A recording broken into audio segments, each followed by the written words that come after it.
In today's lesson, you are going to learn how to become a super communicator. Hey, what is going on, all you beautiful people out there? My fellow and future entrepreneurs, millionaires, amazing people changing the world one day at a time, one life at a time, starting with your own, then your family, and then everyone else you impact. You guys are amazing. So as I mentioned in the intro, today we are going to learn how to become super communicators. Who doesn't want to be a super communicator, right? Just the name sounds amazing. So what exactly am I referring to? A few years ago, I read a book that most of you have probably heard of called The Power of Habit by Charles Duhigg. This book changed my life.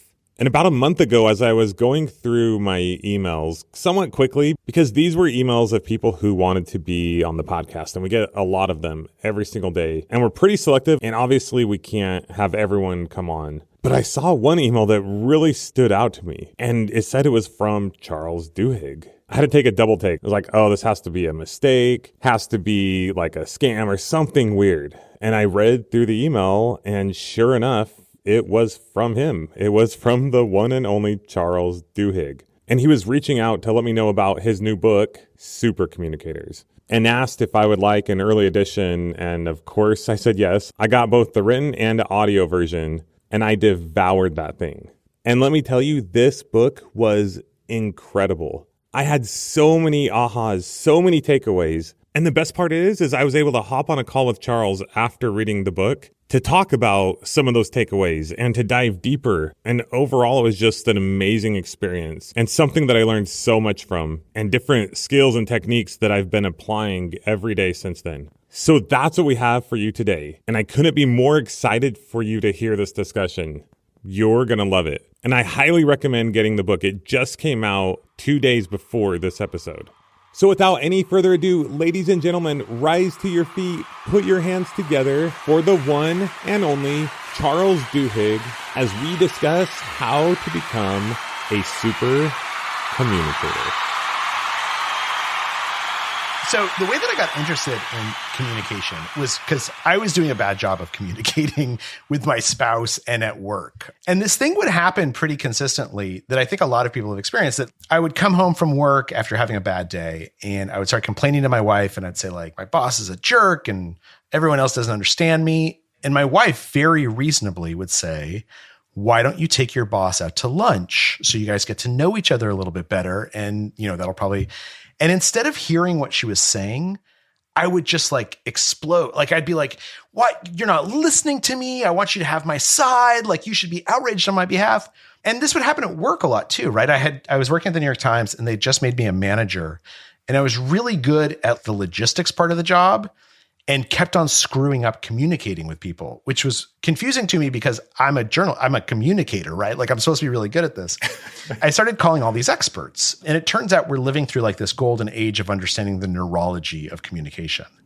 And I asked them what was going on, and they said, okay, look, here's the mistake you're making. You, like most people, think that a discussion is one thing, right? You're talking about where to go on vacation next summer, or you're talking about your marriage. But actually, every discussion is made up of multiple kinds of conversations. And almost all of those conversations fall into one of three buckets. There's a practical conversation. What's this really about? What do we really want to talk about? There's an emotional conversation where the goal of that is not to come up with a plan or fix a problem. The goal is just to understand how each other feels. And then finally, there's a social conversation, which is about how do we relate to each other as people? How do we relate to each other given all the social pressures around us, the internet, our kids? And they said, look, when you're coming home after that tough day, you're having an emotional conversation. You're going up to your wife and you're having an emotional conversation. And she's responding, perfectly reasonable, with a practical conversation. And because you're having different kinds of conversations at the same time, you can't hear each other. Now, the key here is this thing called the matching principle, which is what we know from all the research is if we manage to match each other to have the same kind of conversation at the same time, then we will start to connect. And once we do that, if I'm clearly in an emotional state of mind and my wife responds to me emotionally, she says, it looks like you're really upset. I hear that you are really frustrated. Once we begin to link up, that's called neural entrainment, then she can move on to a practical conversation and I'll move with her. So the matching principle basically says the way to communicate is to figure out what kind of conversation is going on and match the other person or invite them to match you. Because once you're in sync, then you can move from conversation to conversation to conversation, and you'll do it together. First, at the very beginning, I was like, Charles, get out of my head, man. When you're talking about you came home and I'm like, wait, is this me speaking, right? You said there's 3 different kinds of conversations. Is that right? Right. What are those again? So it's the practical conversation, the emotional conversation, and the social conversation. And here's an easy way to remember them or to ask people what kind of conversation they want. They teach this in schools now. They teach teachers that when a student comes up and they're upset about something or they have a question or there's just something meaningful they want to talk about, the teacher should ask them, before we get into this conversation, do you want me to help you? Do you want me to hear you? Or do you want me to hug you? Okay. A help, hear, hug. And those are actually the 3 kinds of conversations, right? The practical, the emotional, and the social. And think about what would happen if you come home and you're upset and you're talking to your wife and she says, do you want me to help you? Do you want me to hear you? Or do you want me to hug you? Then you're going to be able to say, like, I want you to help me figure out how to solve this problem. Or you're going to say, I want you to just listen, to hear me, to like hear how frustrated I am, or to hug me. Like, I'm in a really bad mood and I need some support, some emotional support. Like, I need you to come like be on my side. And now she knows what you need. From what you're saying, as long as we know which conversation we're having and we sync up, and I think you said it's called neural entrainment. When you sync up on the conversation you're having, you're on the same page.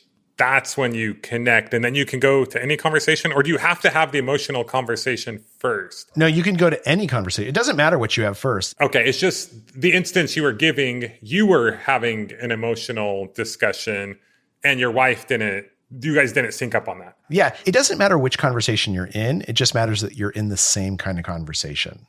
And what happens is actually kind of interesting. This neural entrainment I mentioned.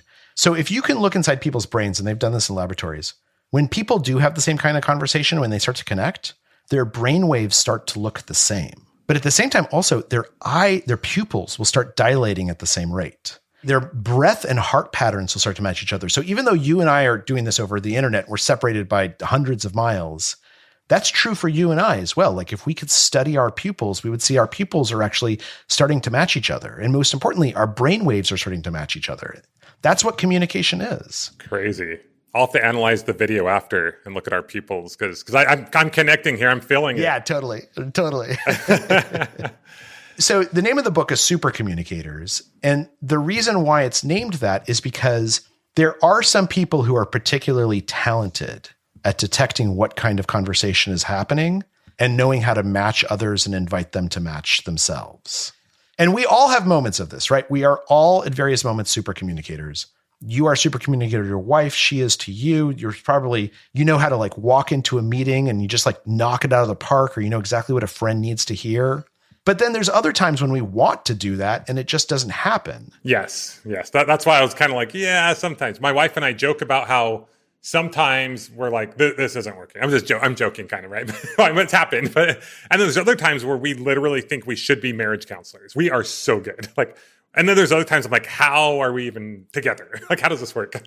And so what's the difference, right? Like it's the same people. So here's the difference, I think, is that people who are consistently super communicators, they've just taught themselves to think half an inch deeper about this stuff. They've taught themselves to notice what kind of conversation is going on.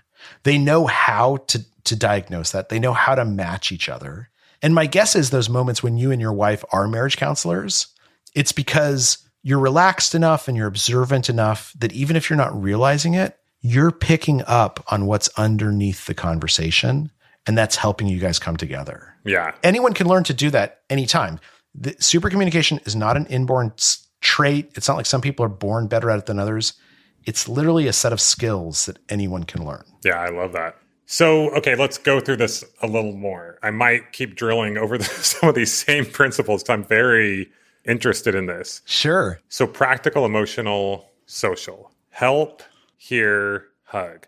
We've all heard it, right? They say guys are typically known for this, but I get a feeling you're kind of, sometimes my wife and I were switched in the stereotypes. And I know the goal is not to be stereotypical, right? But Sometimes I'm a little more emotional. I need to be heard a little more. My wife might want to try to fix it. And it sounds like you had the same situation. So that happens sometimes, right? And sometimes it flips, right? My wife comes home with an emotional problem and I'm like, okay, here's what you need to do. Like, here's the solution. And she's like, screw you, buddy. Like, I don't want your solutions. And then you get ticked because you're trying to help someone. You're like, you came to me, I'm trying to help you. And we've all heard that though. I think we've all heard of do you want help or do you want to be heard? But it's still confusing because sometimes I was telling my wife, I was like, sometimes I do want the problem to be fixed. Sometimes I do want you to help me with something. Yeah. But I think you're right. Sometimes it's obvious to know that, but it's not always obvious. So what are the cues? Like, how do you know? And do you always just say, maybe just ask? So one thing you can do is you can ask. You can say, like, do you want me to like just listen to you, or do you want me to fix your problem? You can use help, hugged, heard. But here's the like overall way to do it. It's always about asking a question, and some questions are more powerful than others.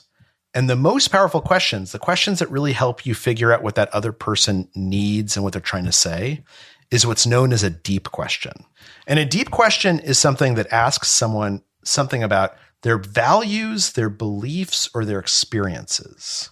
And it's a little misleading because deep question makes it sound like it should be like some heavy, hard thing. But a lot of deep questions don't even appear like deep questions. So like there's a guy named Nick Epley, who's a professor at the University of Chicago. He's like an expert on this stuff. His favorite example is like, you go up to someone, you say like, what do you do for a living? And they say, I'm a lawyer. And then you say, oh my gosh, that's so interesting.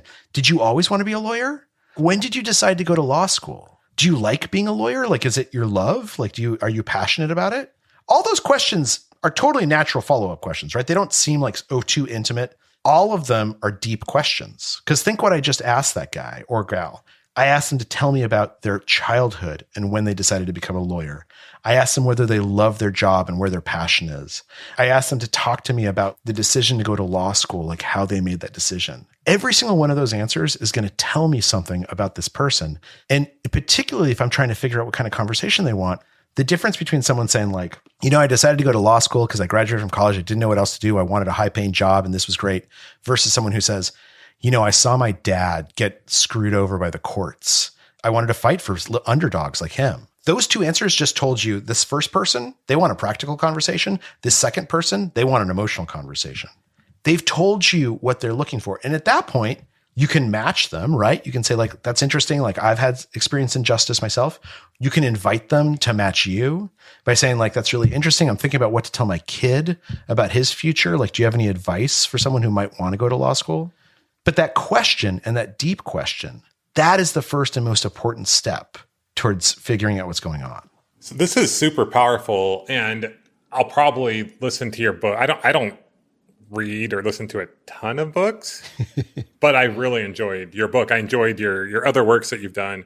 And I think I'm going to have to study this some more because I personally believe that communication is probably the single most important skill we can learn in this life.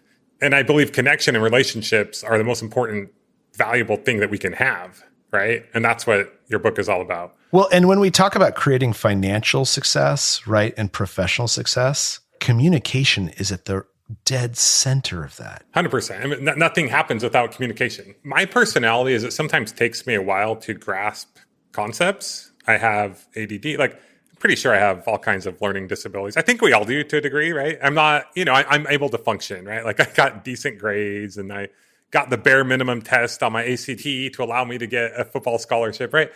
So I can get by. But I literally remember going to class and an entire class would go by and I didn't remember a word the teacher said, or being literally at BYU, in Division I football, and them talking about film, something that's really important. And 10 minutes go by, I'm like, wait, what just happened, right? So it takes me a while to grasp concepts, but just talking through these things with you and listening to your book, I feel like even if people take a minute to grasp some of the concepts of okay, what question, just the being aware, just listening to your book is causing me to be so much more aware. And if we get an argument, seeing let me backtrack here and apologize. Hey, I'm sorry. I realized you were trying to have this conversation. I was trying to have another conversation with you. And that didn't connect with you because that's not what you were looking for. That's kind of what I'm feeling right now. Am I making any sense here? No, you absolutely are. And what I love about what you just said, and it's very kind of you, I'm so happy that like you found that in the book. What I hear you saying, and I think this is exactly right, is this is what the research tells us. Yeah. We all have these instincts on how to communicate. Human beings' superpower is communication. That's what sets us apart from other species. And we have instincts that have evolved over millions and millions of years. Now, in contemporary society, oftentimes we get in our own way because now we're communicating over like text and email and phone and Skype and blah, blah, blah, blah, blah. So there's a lot going on. So the goal of the book is not to like teach you a bunch of things you have to remember, a bunch of things to think about. It's actually to teach you how to rely on your instincts because you have great communication instincts. That's why you and your wife sometimes are marriage counselors, right? Yep. Because your instincts are coming out. It feels really natural. And the goal of the book is to say, look, here's how to think about communication. And now that you know that, you don't have to think about it. Now that you know it, your instincts are going to take that. And when you hear someone saying something emotional, it's going to feel totally instinctual for you to kind of meet that emotion and match that emotion. If someone comes to you and they say something, it's going to feel easy to ask a deep question because you've just gotten in the habit of it. Yeah. So it's not stuff that you're exactly right. There's a lot of information in the book. There's a lot that you can learn from it. But I think the way it's most effective is to expose yourself to the ideas and then just take a step back and say like, I'm just going to try and let these come out on their own. Mm-hmm. Because the truth is your brain is this amazingly evolved, precise instrument for communication. And all we have to do is kind of get out of the way to let it do its thing. I love that. So you've helped me improve my marriage. So let's move on to my 13-year-old. Excellent. Love all my kids. They're amazing. I always thought I would be like just the best dad ever. And I think I'm a good dad. But I will say my 13-year-old and we butt heads a lot in our communication, right? So it's challenging because it's like, I feel this responsibility to be his father. And as a father, I could be wrong, but I feel like it is kind of my job to help give him guidance and direction. Otherwise, it's like, okay, maybe go live on your own and we'll see you on the weekends, you know? Right. So it's conflicting to me, but I also know this isn't the 19, like, I don't know, 50, and I'm not to be stereotypical once again, right? But the goal is to have like a good relationship. And I feel like every time I'm like, what I would consider, or at least considered, because I'm trying to change my perspective, being a good dad and giving him direction and guidance and teaching him, I feel like it comes across as unintentionally like criticism. And I'm like on him all the time, or he sees it that way. Totally. I'm just trying to figure out like, how do we have this relationship where I still am able to fulfill my role as a father of giving guidance? Because let's be honest, on his own, he would eat candy all day and play and, maybe not get good grades. But anyway, I think you get what I'm getting at. Like, absolutely. And it's hard with teenagers. And it's particularly hard with teenagers because for the first time, they're trying to figure out how to be in control, right? How to be in control of themselves, like how to have agency in the world. They're not little kids anymore. Yeah. And the question you're asking comes up not only in our conversations with teenagers, it also comes up when we're having conversations where there's a little bit of tension or a little bit of conflict. Mm-hmm. And there is this one technique we had talked about a little bit before that is kind of magical in this respect. So, and they teach it at like, Harvard Law School. This is like the number one thing that they teach negotiators. It's called looping for understanding. Yes. That's how it works. It's just 3 steps. So step 1, ask that question, right? Ask that deep question, ask something that's going to get the other person to talk about something that matters to them. Step number 2, repeat back what they just said in your own words. And then step number 3, and this is the step that most of us forget to do, ask that person if you got it right. Now, the reason why this is so powerful and why this is going to be so powerful for your son is when you're having conflict with him, my guess is, and tell me if I'm getting this wrong, is that he feels like you're not really listening to him. Like he feels like, I came to dad with this problem and dad gave me the same answer every single time, which is like, I should be more responsible or should try harder or whatever it is. Dad's not listening to me. And the thing about communication is when we are speaking, it is such a cognitively intense activity that we can't really pay attention to how other people are acting. So like when your kid's talking to you, even if you're looking at him and you're nodding your head and you're showing you're listening, he's not going to notice it because it's just too intense to speak. So the way that we prove to someone that we're listening to them is what we say after they're done speaking. And this looping for understanding, you ask that question, repeat back what you heard, and then ask them if you got it right. If you do that, and this is again hardwired into our brains, it's almost impossible for your kid or anyone else not to feel like you're listening to them. And as soon as they believe you are listening, they will become more likely to listen to you. Again, this is like an instinct that's hardwired in our brains. We almost can't fight it. So tell me about the last fight you had with your 13-year-old. Well, I mean, I'll just tell you like a typical situation. And this is partly me because this is the reason why I do this podcast and why I'm constantly wanting to help people. Like it's just in my bones, right? Which can be, maybe I'm a fixer, maybe I'm whatever, right?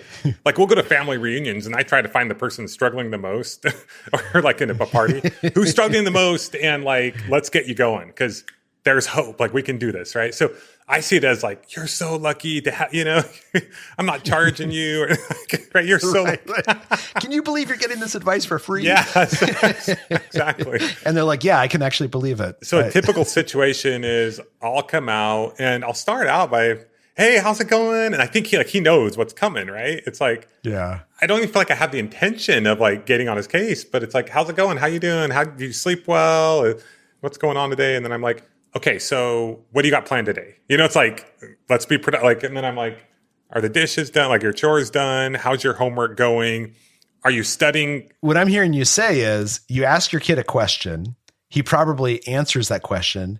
And instead of showing that you heard his answer, you're just jumping onto your thing, right? You're jumping onto like. Probably, but I think he doesn't like the small talk. Like, I think he just, you know what I mean? Like, I genuinely do want to know. I'd love to conversate with them. Like, really, how are you doing? But there's not a lot of that going on. Let's try this. I'm going to be you and you be your son. And we're going to try something, okay? Okay. What's your son's name? Kaysen. Okay. So Kaysen. Hey, Kaysen, like what's going on with you today? Yeah. Tell me one thing you did this morning. Like, did you hang out with your friends? No. Just had breakfast. Not a whole lot. I don't know. Okay. So what I hear you saying is like, it hasn't been that exciting a day for you. Maybe you wish that you like that there was something more fun you could have done or like something like a little exciting. Is that right? Yeah, I'm a little bored. Okay. So here's the question. So like, if you're a little bored, what would be a plan that you think would be exciting? If you could do anything you wanted, what would you do today? If I could do anything I want. Yeah. See now your kid's into it, right? But I think what you're showing by doing that, I mean, it's basically the same thing you did because I got to that plan, right? That's like, what's the plan for today? Yeah. And what you'll find, I found this with my kids, so I think you will too, that like when you get in this pattern, when they expect you to listen, part of it is he's not answering the questions because he doesn't expect you to listen to what he's saying. That's a good point. Yeah. But once you start proving to him that you're listening, you're like, what I hear you saying is, am I getting that right? Then the next time you say like, what's going on with you? He's actually going to have an answer. And I think what's cool about what you're teaching now and what you teach in the book is it doesn't mean you have to like 100% agree. I think that's where my hang up has been. I think it's been like if I ask him what he'd like to do, that means I'm saying he can do it, right? It's just once they feel like they're heard. And we've actually done this looping for understanding at least 2 or 3 times in the past few weeks with my wife and I. And I've done it with him a couple times. Now, we've typically done it when something gets heated. Then we're like, okay, we've called it like, let's do the framework. It's our framework, right, that we've been using. Right? So say, okay, let's do the framework. And then one person speaks and they share what is bothering them or what's on their mind. And the other person can't talk. This is like how you teach it, right? Tell me if I'm doing it wrong. The other person doesn't speak at all. They just listen. And then afterwards, they have to prove to them. Like, I love the example you give in the book of like the gun control debate, right? It's like classic example. And you have to prove that you're listening and you prove that you actually understand. And it was so hard, but I've done it a couple times with him. And afterwards, it feels so powerful. And with my wife and I and with him, we just like almost start tearing up, right? Because you feel heard, you feel understood. Well, and you said something really smart and really important, which is you don't have to agree with them. Just because you listen, oftentimes when we hear someone say something and we don't agree with them, our instinct is to show our disagreement. But they don't know because we're like, look, maybe I can convince them differently, or I just want to like let them know where I stand on this. But they don't know that we've actually heard what they were saying. They don't know that we're genuinely responding to them as opposed to just waiting for our turn to talk. And simply saying, like, what I heard you say is that if you could do anything today, you would eat candy all day long and play video games. I would love to work with you, like a little bit of candy, a little bit of video games. Like, let's figure out what we do the rest of the day. Yeah. Then he knows that, like, you're not just waiting for your turn to speak, but he also knows that you don't agree with him, and simply showing him you've listened it's like on Twitter when they say, like, retweet is not an endorsement. Just because you're repeating what your son said, it doesn't mean you're endorsing it. It means you're proving to him that you heard it. A thought I just had as you were speaking too, what was interesting is I've been surprised. The two times that I did this really well with him, as I truly listened and put down all my ego, just like, take a deep breath, and wasn't trying to think about, like, how to win, because the goal is not to win, the goal is to listen, as you talk about. As I did that, what was interesting is, like, wait, he is right. I do agree with him, you know? Yeah. So I think that was super powerful. And you may not always agree, but in that case, I did. And I think when we're just trying to win and prove our own agenda, we can't come to understanding, or that we can't realize that he does have a point, you know? Yeah. And I think you said something smart, which is when you relax and you just really try and listen. One of the nice things about looping for understanding, or the framework, I like your guys' name for it too, is if you're saying to yourself, my job is to hear what this person is saying and repeat it back to them in my own words, you can't start arguing in your own head. You actually have to pay attention, right? You're like listening to your kid because you're going to want to say back in your own words what they're telling you. Now you've gotten yourself out of that, like, loop in your mind where, like, instead of listening, you're just preparing to your next argument. Yeah. It's a great way to be in the moment, to achieve that mindfulness in the conversation, which is really what listening is. Well, I think what's so powerful about this book, and the things that I've been trying to learn as a parent with a son that is 18 now, an adult, right? That's been interesting. And then teenagers, is I think I thought my role as a parent was to make sure my kids don't eat too much candy or play too many video games, or they get good grades. And I think all those are part of that. But I think even more important is allowing my kids to figure things out for themselves, and making sure they know that they are heard and loved and understood. And not making sure, because it's not perfect, but I think that's even more powerful. I think it's incredibly powerful, and also modeling for them, right? Like modeling, like, we can have different opinions and we can still talk to each other. We can believe in different things, hopefully not radically different things, but we can believe different things and still try and understand the other person. Because honestly, like, even if your kids ate tons of sugar and they played tons of video games, if they went out into the real world and they know how to listen to other people and they know how to hear what they're really saying and show that hearing, prove that hearing,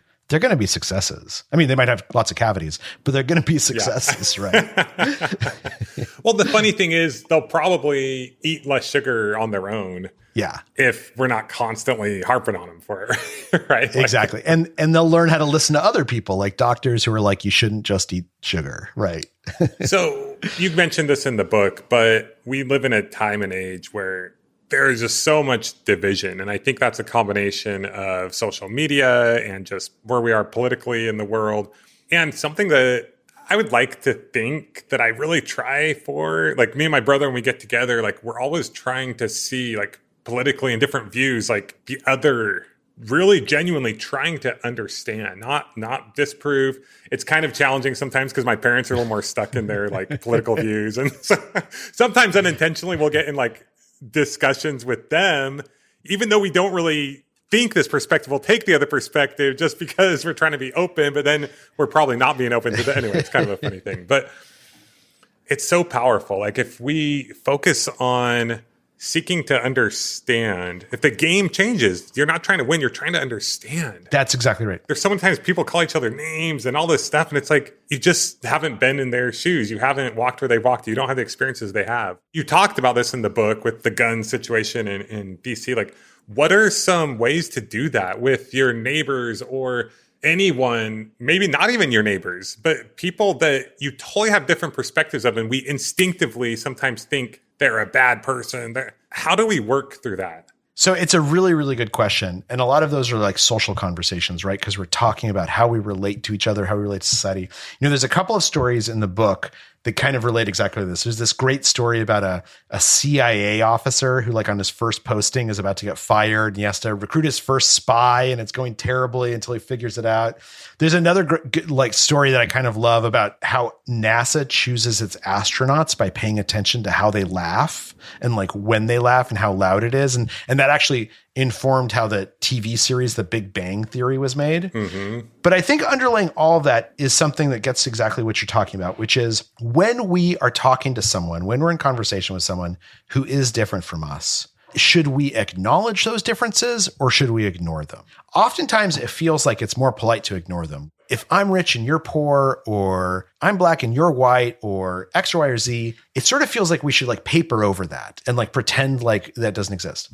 But what study after study shows is that's actually the wrong way to approach this. The right way to approach this is to invite someone's full self into a conversation. Not if it doesn't make any sense, but like pretend I don't have any children. Like if I said like, you as a father probably see things differently than I do when it comes to like taxes or politics because I don't have any kids, which isn't true. I actually have 2 kids. But by acknowledging who you are, acknowledging your identity, by doing that, I'm inviting you to enter that conversation more, and that feels good. And this comes up a lot. There's a chapter about Netflix. They had this thing that happened a couple of years ago where there was a senior executive who in a meeting used the N-word. And the whole company kind of just like started coming apart at the seams. There was like a civil war developing around it. And the way that they solved the problem was, or the way that they encouraged people to talk about this in healthy ways, was to go to the entire company and say, look, we are going to talk about things like race and money and X and Y and Z. And when we do it, we're going to remind each other that we all contain multiple identities. Because you might be Christian, but you're also a dad, and you're also a Seahawks fan, and you're also someone whose kids go to the same school as my kids, and you're someone who loves to hike, and you're someone who is really passionate about surfing. And if I come to you and I'm like, you're just a dad, or you're just a Christian, all of a sudden it feels like you've been pigeonholed. Totally. Or just a Democrat or Republican or whatever, right? Yeah. Right. Yeah. But on the other hand, if I say, look, you are actually many, many different people. And some of those people are people I'm in common with. And some of those people are people that I don't have much in common with. Yeah, that's awesome. The classic one, right, is you go home for Thanksgiving and your uncle is like saying like crazy political things at the table. And you're like, what am I going to do? Mm-hmm. One thing you can do is to be like, Uncle Jim, you're a racist jerk. That's probably not going to go over so well. Or you can just ignore him, or you can try and change the subject. But if you said to him like, you know, Uncle Jim, it's interesting you're saying this because I know that you're a vet, you're a Vietnam vet. You're very passionate about this country and you want to see it do its best. I want to see it do its best. I know that you're a dad and I'm a dad. And I know that we both like care a lot about our kids inheriting a better world. And I'm just wondering, like, as we're talking about Trump versus Biden, as a vet and as a dad, how do you think about this? I promise you at that moment, Uncle Jim is not going to say anything crazy. You might not agree with him, right? He might say stuff and you're like, that's interesting. Let me tell you what I heard you say. I have a different perspective, but you don't have to agree with him. You just have to have a conversation. Yeah. You can have a civil conversation. And I love the example used of the gun laws. I don't have a lot of strong feelings on, one way or another, but I hear the different discussions going on. And I feel like I could put myself in both situations. Anyway. Yeah, the gun story is actually like this great story. So there was this group that brought together a bunch of gun rights activists and a bunch of gun control activists. And they put them all together in this room. And the idea was to see, they didn't want them to convince each other. They didn't want them to find common ground. They just wanted to see if they could have a civil conversation. And so they taught them this looping for understanding, right? To prove that you're listening. And what they found is that almost everyone in that room, they all agreed on the same basic values. And once I know you care about safety and the way that you preserve safety is by knowing that there's a gun in your house in case an intruder comes in, and I care about safety and the way I preserve safety is I'm worried about my kid getting shot at school, then suddenly we can communicate with each other. You can have a real discussion. And again, we might not convince each other. We might not agree, but that success in a conversation is not about agreeing. Success in a conversation is about understanding. Which ultimately, if we can have those kinds of discussions, can lead to better safety for everyone. Yeah, overwhelmingly. That's so powerful. More so, I love the idea of knowing and having a hope that we can move in a direction of less contention, less polarization, more connection. And that's really important because, I mean, the thing that has set this nation apart since its founding is our ability to have conversations. The Constitutional Convention was people who hated each other, getting in a room, having conversations for day after day until they came up with a constitution. And we've been really good at that historically. It's the last 10 years or so that we've kind of fallen out of practice. And I think it's to the detriment of our lives. And you said how oral communication has been going on since the beginning of time, right? And so we're a little more advanced in that, but we're not as good in the online communication because it's still developing, right? We have literally 4,000 years of practice talking to each other face to face. And the first email was sent in 1982. It's wild. It's not that long ago, right? So do you think online communication will improve? I might assume, right? Yeah, I do. So when telephones first became popular, there were all these articles from people who were saying that the telephone will never be able to replicate face-to-face conversation. It's just so much worse. And if you listen to recordings of early telephone conversations, people sound really formal and stilted. They had trouble talking to each other over the phone. Interesting. But when you and I were teenagers, by the time we got to our generation, we talked on the phone for hours, right? It's some of my best conversations have happened over the telephone. Totally. I think what happens is that we adapt, and we learn how to communicate over new mediums. The key is to recognize, though, that things are different. If you and I were talking to each other face to face versus talking to each other just audio, we would do different things. For instance, face to face, we would be enunciating our words a little bit less. You don't need to enunciate as much. You're not aware of it. You don't think about that. But when you're on the phone, you enunciate a little bit more because you know that technology requires it. So the first step is just saying to yourself, look, sending an email to someone is different from writing them a letter, is different from giving them a phone call. And so if I'm sending an email, I need to think about what do I need to do in that email that's different from if I gave them a call? Because if you're sarcastic on the phone, they're going to know it right away. And if you're sarcastic in an email, they're probably not going to know about it. So you need to bring a different set of rules for yourself to the email. Enter emojis. Yes. Right. I'm gonna convey an entire emotional drama without using one word.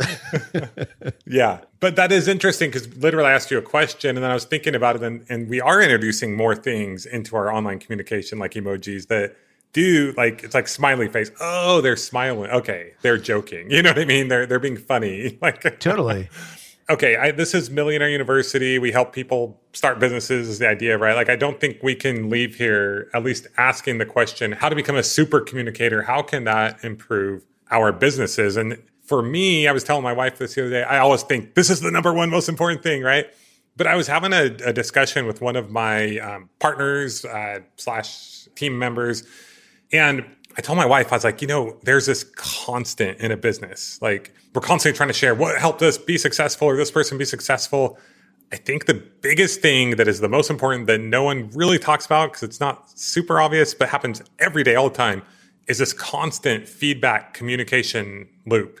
And it's so hard sometimes because it's so easy to offend. Anytime we get someone feedback, it feels like criticism, right? Unsolicited feedback is seen as criticism, right? So how do we have these discussions with our team members, with our employees, with our partners? If we don't have them, it's detrimental. And a lot of times you do have them and it doesn't go well. How can we improve these discussions that have to happen? So the number one thing is just make it constant, right? You're exactly right. That when you're getting constant feedback, no one piece of feedback feels like an attack. I love that. So the key is, I was talking to someone, this woman who works with teenagers, and she was talking about how do you talk to your kids about sex? Mm-hmm.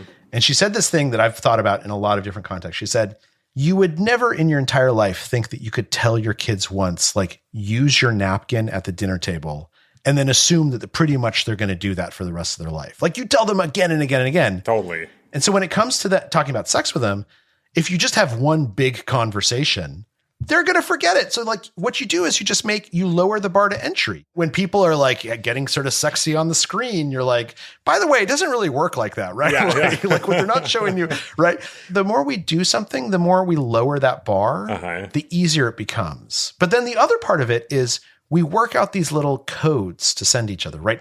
The fact that you guys say to each other, let's use the framework for this. What you're really saying is, this is an important conversation. I feel like we're getting heated. Mm-hmm. Let's take a step back and use a system to help us really hear each other. Similarly, in most companies, what you find is this lexicon develops, right? There's these phrases people use with each other. And what the phrases really mean, and they can be anything from like, let's run this up the flagpole, or like, I want you to know you're doing a great job. But what those phrases are saying is, I understand that this is a hard thing we're about to talk about.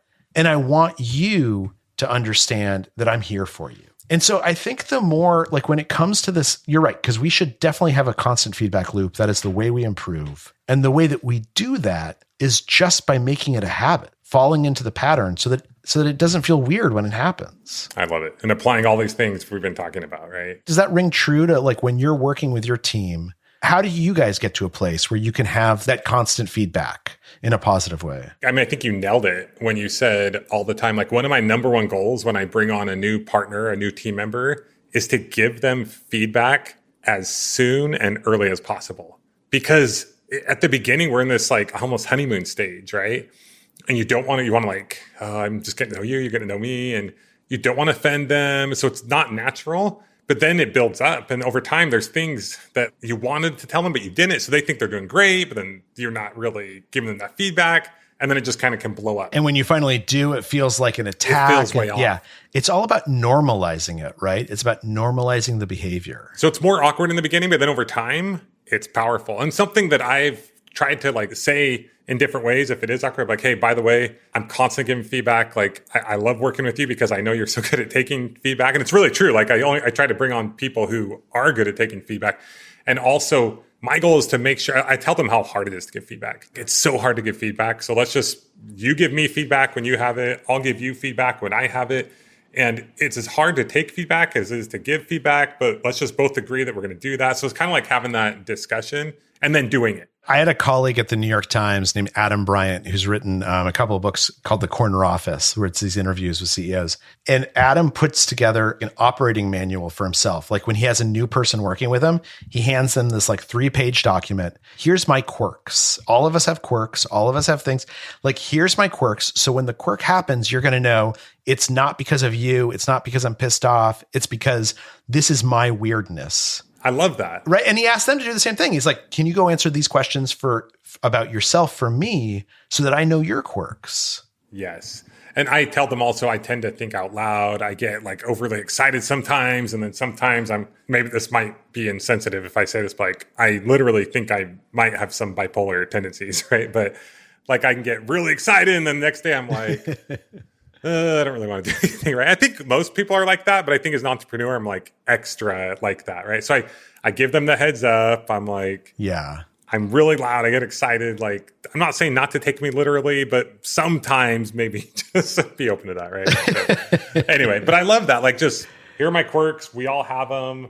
Let's try to work through these. And you talked about that, right? Like, it's like, is that like a social discussion almost? Like, this is who we are. This is who we are, right? Yeah.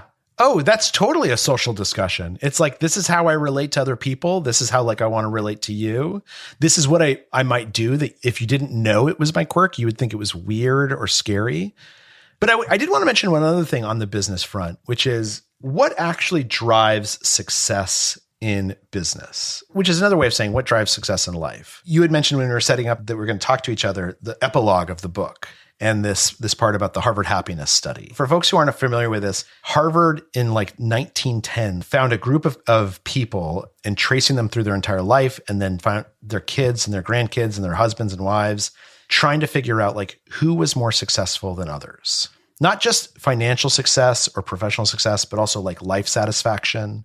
And what they found is that there were 30 different variables that influence, like, you know, if you're healthy, it's a little bit easier. If your parents, if you have a good model for a relationship, it's going to help you stay together, like find the right person for you. But one thing blew every other variable out of the water, and that was how much do people invest in connections? If you hit 45 years old and you start investing in connections, by the time you're 60, you're going to be twice as happy as everyone else. How do we form those connections? And it's not just happy. You're going to be more financially successful. You're going to go farther in your career. And so the question is like, how do we do that? And the answer is conversations. Like the way that we connect with other people, the way that we like maintain that connection and find something that we share together is by going to lunch with them or making a phone call or going fishing. Even if you're not talking to each other that much, you're side by side and you're communicating nonverbally. Those conversations that we have, those are the building blocks for how we connect to people. And the more connections we have, not shallow connections, right? Not just because I have 500 friends, so I'm great, but all you need is like a small handful of real connections. If you've got those, you're going to feel like your life is a success. So powerful. This is kind of weird talking about before, but it's like my whole life. I'm like, hey, I'm going to make money, have the big house. And don't get me wrong, relationships and connections were important to me. But sometimes when you're focused on like a goal, like whether it's you're in playing a sport and it's like, I got to win the championship, or business, it's like, I got to make this much money. The other people are don't get in my way. But it's like, that's why you're doing it, right? That's why you're doing it. And at the end of the day, speaking from someone who has had what might be considered a high level, I mean, depending on who you're talking to, right? But high level of financial or business success, or had the big house and traveling the world, whatever, like I can testify 100% of what you said. And this really hit me really strong in the book when you talked about this. At the end of the day, the number one thing that will bring you the most happiness is those relationships. And the ironic thing is it will probably help you also achieve the other things if you have those. But do not miss that. Do not miss. That is the game. Like if you're like me and you like to like play the game, that is the game. That is the ultimate game, especially as I'm becoming like hitting that like midlife and I'm like reflecting more on my mortality. It's like the relationships. Like if you have all the money in the world and you don't have those, it's pure misery. And probably everyone listening has had this experience where like you set some goal. Like for me, it was winning the Pulitzer Prize or, you know, like earning money or getting that promotion.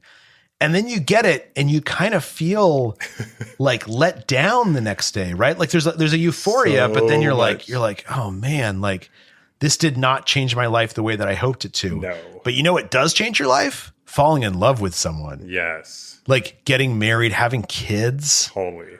And you never get bored of it. I never get bored of my kids telling me that they love me. Whereas I can have someone tell me that I'm smart 1,000 times and I'm going to get bored of it. But having my kids tell me that they love me, that feels great every single time.